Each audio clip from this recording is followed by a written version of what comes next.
Budget సమావేశాల వేళ Praja Shanti party అధ్యక్షుడు కేఏ పాల్ తెలంగాణ అసెంబ్లీలో సందడి చేశారు.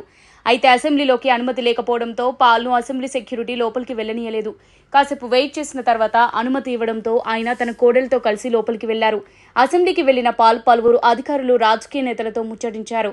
అనంతరం మీడియాతో మాట్లాడుతూ సీఎం రేవంత్ రెడ్డిపై ప్రశంసల వర్షం కురిపించారు. రేవంత్ గొప్ప నాయకుడని కొనియాడారు. ఆయన అధికారంలోకి వచ్చాక తెలంగాణ పరిస్థితి మారుతోందన్నారు. వచ్చే అక్టోబర్ నుంచి రాష్ట్ర ఆర్థిక పరిస్థితి సైతం మారబోతుందని జోస్యం చెప్పారు.